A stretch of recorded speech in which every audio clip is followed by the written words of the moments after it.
Hey everyone, welcome back to my channel. This is Bowman here, and we're continuing our playthrough of Planescape Torment. Just sort of walking around this room that we left off in just to,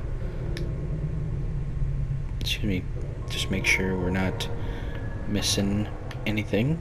But I think we can go on to the next room.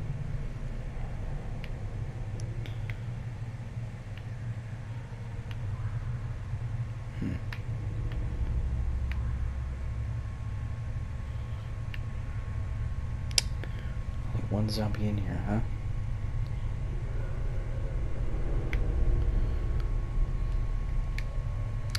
This huge corpse is standing silently in a corner of the room, facing the wall. He looks to have been a heavy-set man in his early years, and judging by the condition of the body, he died only recently. The fleshly stitch number on his forehead reads 1664. This corpse looks like it is serving as a librarian, for it is carrying a huge stack of books in its arms. Examine the books. The books appear to be old mortuary ledgers, none of them of any particular interest. As you search through the text, however, you notice a loose page folded between two of the books. You are suddenly struck with the feeling that someone tucked it in there to hide. The page doesn't look like it belongs with the ledgers. It looks like it belongs in a logbook. The tear is clean as if with a knife, as you suspect the page was removed on purpose. You take a moment to read through the page. It's a list of dead bodies brought to the mortuary and logged in the receiving room. All the entries appear to be recent arrivals.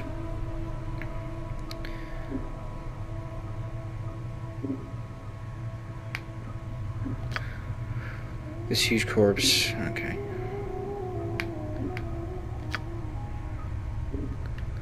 Okay, so we got some sort of...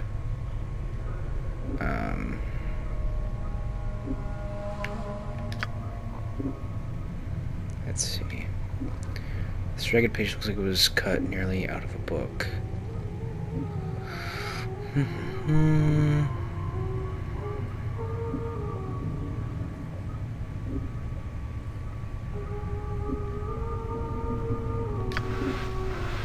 Interesting.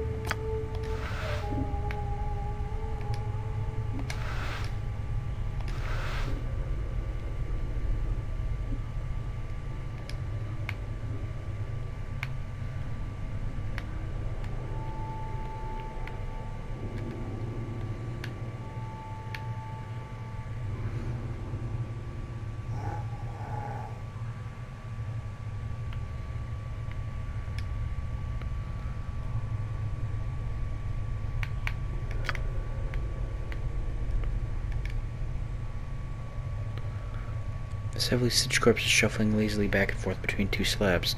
The number 506 has been stitched on its forehead and by the side of its neck and its right arm. In fact, the skin of this peeling corpse has been sewn up with so many stitches, its skin looks like a bizarre street map. The stitches encircle the corpse, running from its arms across its chest up to its neck and into the damp mass of white hair. As you follow the crossroads of stitches, you notice someone has jammed a needle into the corpse's forehead. The needle is attached to a thread stitching at the side of the skull. You could probably unravel it if you had something to cut the thread. Cut the stitches with your scalpel, then pull out the needle and thread. You slice the thread neatly with a scalpel, then pluck out the needle and pull the stitches out. As you do, the skin covering the forehead peels back to reveal the corpse's chalk white skull, where to your surprise the number 78 has been chiseled. Seems you got two different designations there, corpse.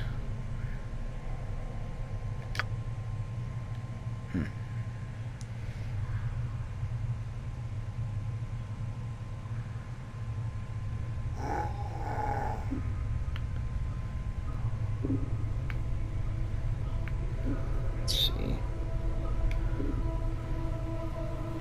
This corpse has stopped dead in its tracks, judging from the condition of its left leg. It looks as if some sort of tomb rot or corpse mold has eaten through its knee. The corpse is wobbling unsteadily back and forth, trying to keep its balance.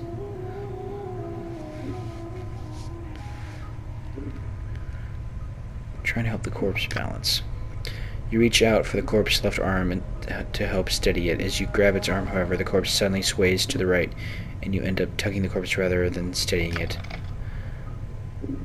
Chief, you might not... There's a crack from the corpse's left leg, and the body falls like a dead tree.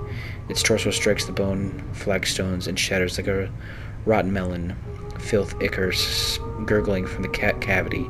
To his surprise, no one seems to have noticed the corpse collapse, and even stranger, the left leg remains standing where the body was, as if at attention. After a moment, the leg falls over with a wet thump. As you gaze upon the petrified remains of the corpse, you notice that its left arm seems intact. It has snapped from the torso during the fall, and it doesn't appear to have been touched by the tomb rot that had spread through the rest of the body.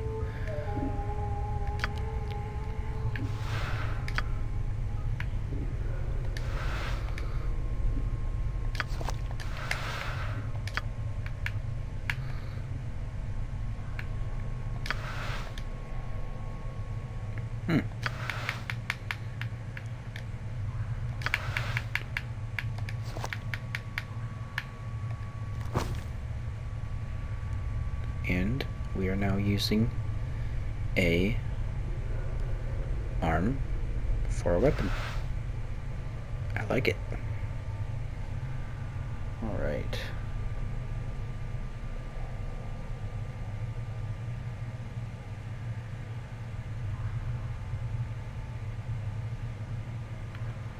Let's see. Talk to this person. You see a slight young woman with pale features. The sunken flesh around her cheeks and neck makes her appear as if she is starving. She seems intent on dissecting the corpse in front of her, prodding the chest with a finger. Greetings. The woman does not respond. She seems too intent on the body in front of her. As you watch her work, you suddenly notice her hands. Her fingers are talons. They are darting in and out of the corpse's chest cavity like knives removing organs. What's wrong with your hands? Updated my journal. She's a tiefling, Chief. They got fiend blood in their veins, usually cause some ancestor of their shared knickers with one demon or another. Makes some of them addled in the head, and addled looking too. Woman jumps and whips around to face you. Her eyes are ruddy yellow with small orange dots for pupils. As she sees you, her expression changes from surprise to irritation, and she frowns at you. Greetings? She doesn't seem to have heard you. She leans forward, squinting, as if she can't quite make you out.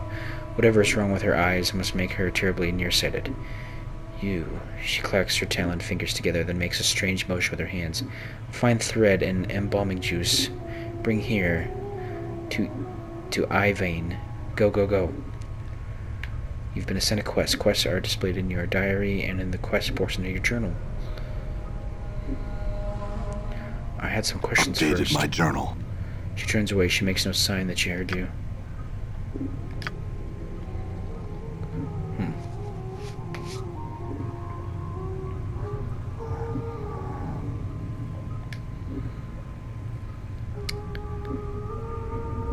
Watch her study the motion of her hands. Updated my journal. As you study the motion of her hands, you feel it prickling along your scalp, and then suddenly you find your vision swimming, blurring until you are standing in front of a freshly slain corpse, rigor mortis making a mockery of its smile. The number 42 has been stitched onto its scalp. The zombie is lying on a slab, and you have just finished stitching up its chest. You have placed something inside, something that may prove useful if you come this way again. Keep these things safe, and wait for my return. The memory of your voice is an echo strange and hollow in its ears. You cross your arms, and in front of your chest, and to your surprise, the corpse does too. After a moment, its hands fall back to its side, and as it does, the vision fades until you are watching her hands make their stitching motions once more.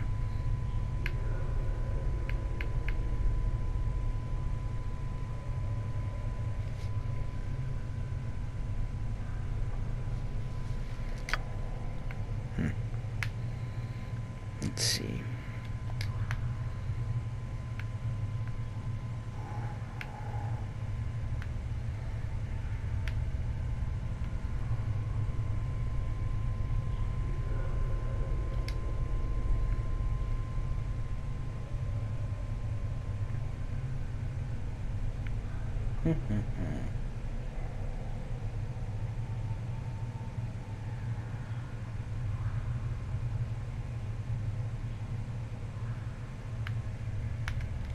Let's talk to this guy. The shaman corpse gazes at you with vacant eyes. The number 821 is carved into his forehead, and his lips have been stitched closed. The faint smell of formaldehyde emanates from the body. So, seen anything interesting going on? As you address the zombie, it blinks in surprise. What? Why are you disguised as a corpse? Updated my journal. Who you? What you want?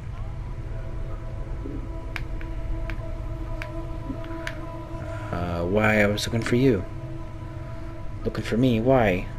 You got a message for me? Yes, I have a message for you. What message? I have your new orders. He narrows his eyes like he's trying to figure you out. What orders?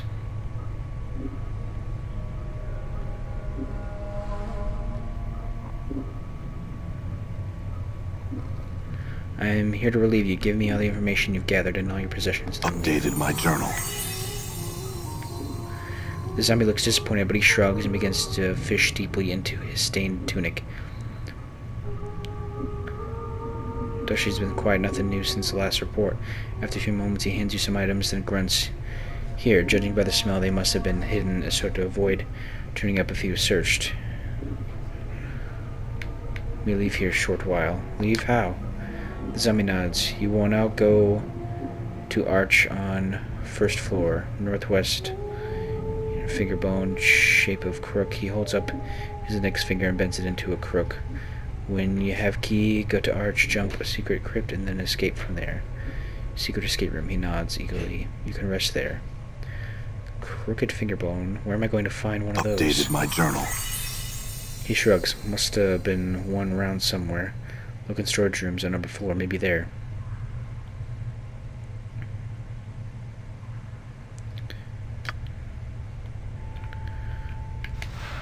What did we get? Jar of embalming fluid. A knife. A knife! 1 to 3 piercing.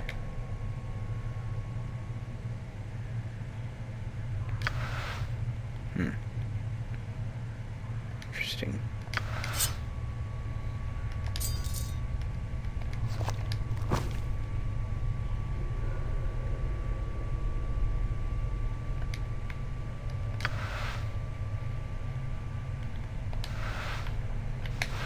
Oh yeah, let's see.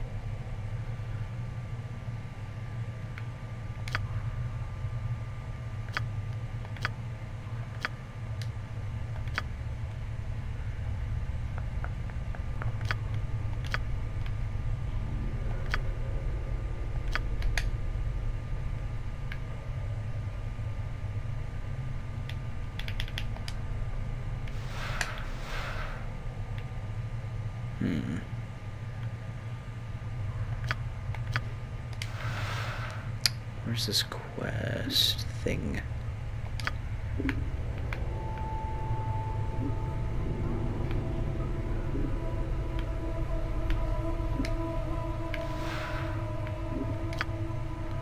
Journal.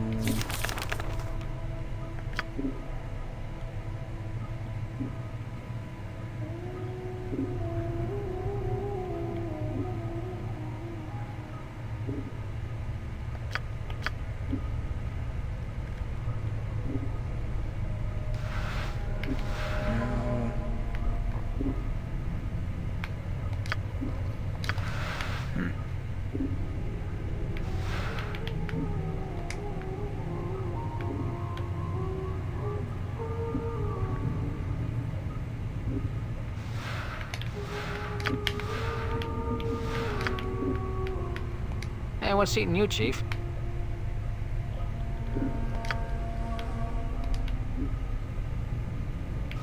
Let's see. Why won't he come with?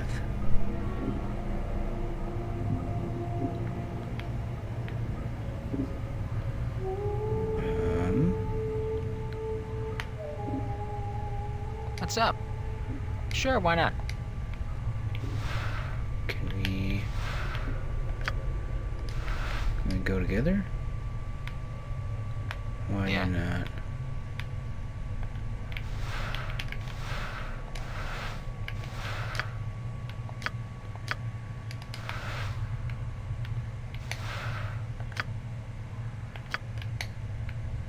Huh? Okay. That's kind of annoying. Tap her, get her attention. She turns, sees you, frowns. Dumb zombies. She collects her taloned fingers together impatiently, then makes a stitching motion with her fingers. Give her thread and Updated my journal. Without missing a beat, she snaps the thread from your hands and hooks it around one of her talons, then begins sewing up the corpse's chest. She then takes the embalming fluid and begins to apply a layer to the corpse. Wait. Within a minute, she is finished. She clicks her talons and then turns to face you. To her surprise, she extends her hand and drags her talons along your arms and chest. Keep playing zombie. Looks like you have a new friend, Chief. You two need more time together, or... Keep playing zombie. As she traces your arms and chest, you suddenly notice she seems to be examining your scarf. She withdraws her talons, clicks them twice, then bends forward and examines some of the tattoos in your chest. Who read on you? Hivers do that? No respect for zombies. Zombies not paintings. She sniffs them, pokes one of your scars. This one bad shape, many scars.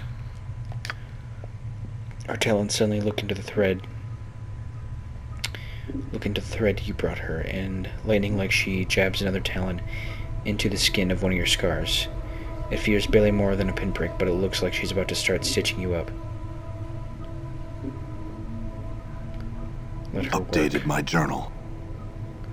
The sensation is curiously painless as she begins to stitch up your scars. When she is done, she sniffs you, frowns, and stabs her fingers into the embalming fluid. Within a minute, she has dabbed your body with the fluid, and strangely enough, it makes you feel better. This may be the second time in my life I'm thankful I don't have a nose. She puts the last touches on your body, gives you another sniff, nods, and makes a shooting motion with her talons. Done. Go, go.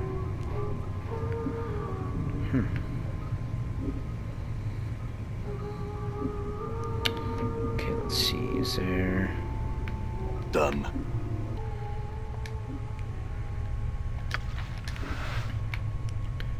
more fluid?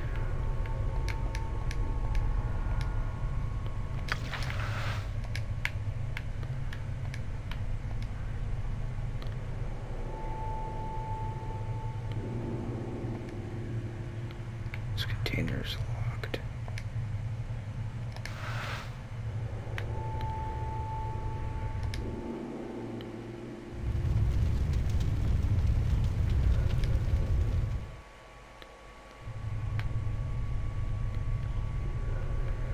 Let's see.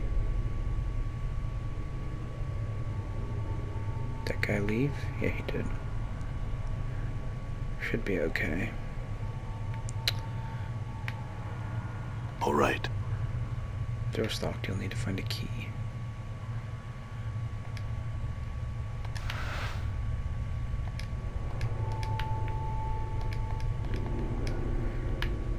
Let's go up here, I guess.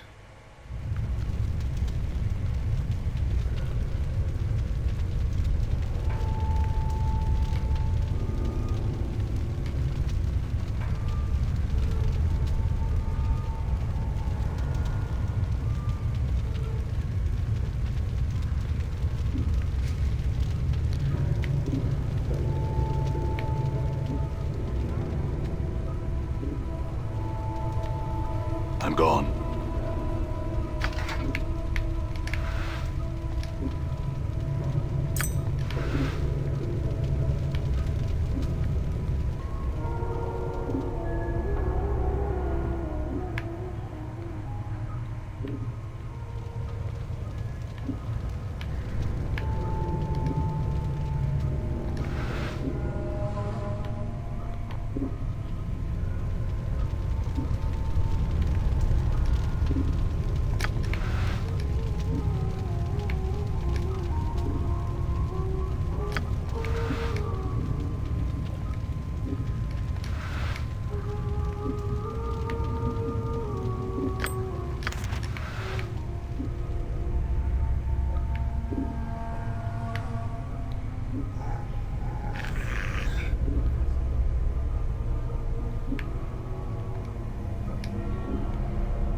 Uh-oh.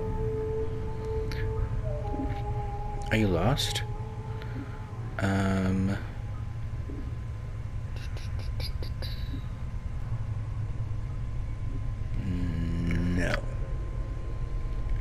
If you are not lost, what is your business here? I was here for an interment, but there seems to be a mistake. Who's being interred? Perhaps the services are taking place somewhere else in the mortuary.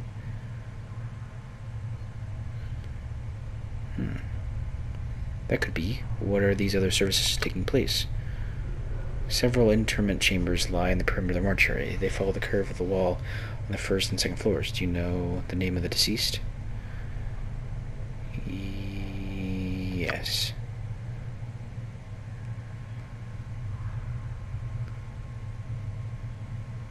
Oh, lean to whisper something to her, then snap her neck. Oh no. Oh no. Oh boy. Son, we snapping a neck. As you lean in to whisper to her, the dustman leans in as well. As she comes within arm's reach, your hands clamp onto her temples, and you twist her head sharply to the left. Can't have you alerting your friends. Better you than me, Dusty. To your surprise, the act seems instinctual, as if you had done it many times before. With this thought comes the stirring of her memory, but it is not strong enough to surface.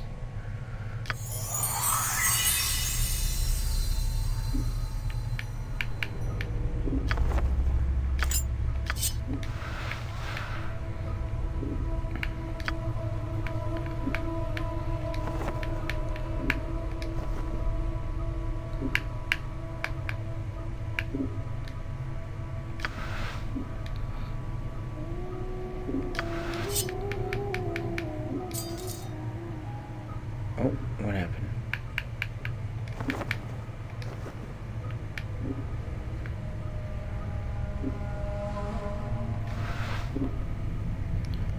Alright. Well, now I look somewhat normal.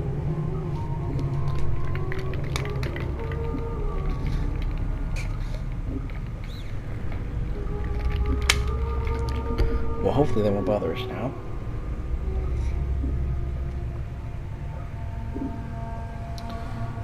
Let's see.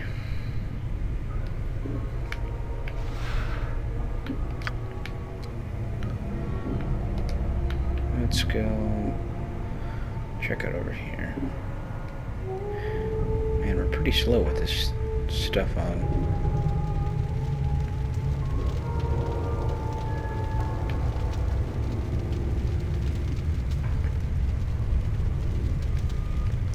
The air roaring from the mouth of this immense furnace is incredibly hot. Walking even a few steps past the archway could certainly cause your hair and flesh to burst into flame.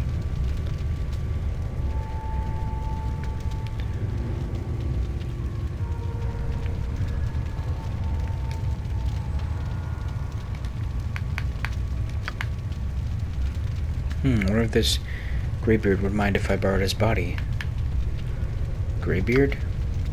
Greybeard, you know, geezer, old feller, yellow dog, old? Well, I don't know if he's in any position to object. Why not take his body?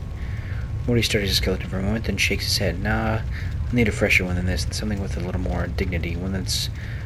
This one's all creaky and fractured. And you're not? Oh, you're a sack full of laughs. Besides, you're one to talk. Burke, Mirrors begs for mercy when you're around. Oh yeah, at least I have all my parts. Morty snorts. You're not quite sure how he managed to without lungs.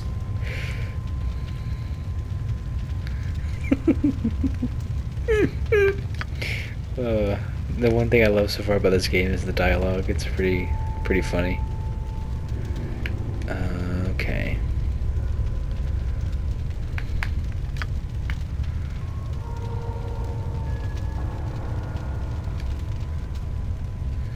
The skeleton turns to face you. 4-2 has been chiseled into his forehead, and a number of its bones, mostly the jaws and joints, have been bound with leather straps. A black smock is draped over its head. I think this is the corpse I had a memory about. At the sound of your voice, the skeleton suddenly straightens up. It crosses its arms over its chest, and its fingers looks into his ribs cage. In response, the skeleton drops its arms to its side. The leather cords securing the skeleton's torso snap, and the rib cage falls outward like a pair of double doors. Reach into the rib cage, feel around. To your surprise, your hand vanishes as you reach inside the rib cage. You have a strange feeling it's somewhere else. As you reach inside the rib cage, your hand bumps against an invisible object. It's about the size of a fist and seems to be attached to the skeleton's spine. As you pull the item out, the skeleton suddenly disintegrates, and the iron bolt securing its joints clatter to the floor. Whatever this item was, it seems to have been the only thing holding it together. Examine the item. It looks like an unremarkable lump of iron. You can't imagine why someone would hide it inside the ribcage of a skeleton. As you place both your hands on the lump of iron to examine it, there is a hiss and the metal evaporates, leaving behind a strange dagger, a handful of coins wrapped in a dirty cloth, 2 bloody teardrops. They look like they were inside the lump of iron.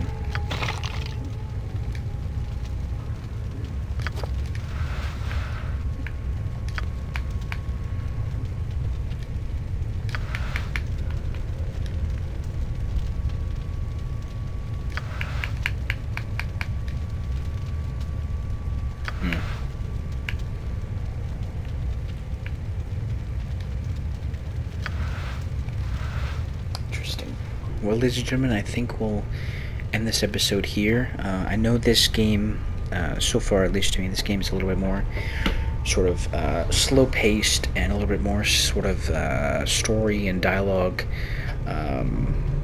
heavy. So if that's sort of not your thing and you're sort of used to, Baldur's Gate, where we're just sort of hacking and slashing our way. Oh, Morty's going insane. We were just sort of hacking and slashing our way sort of out of situations. Maybe this isn't the game for you to watch, but I'm enjoying it as it is. It's sort of a nice pace, to go from Baldur's Gate to sort of a hack and slash sort of heavy thing, at least the way I was playing it, to sort of a nice sort of, story-driven game. So to each his own, I guess. But anyway, if you are enjoying this like I am, thanks for watching. I appreciate it. And as always, feel free to like, comment, and subscribe down below. And we'll see you all in the next one.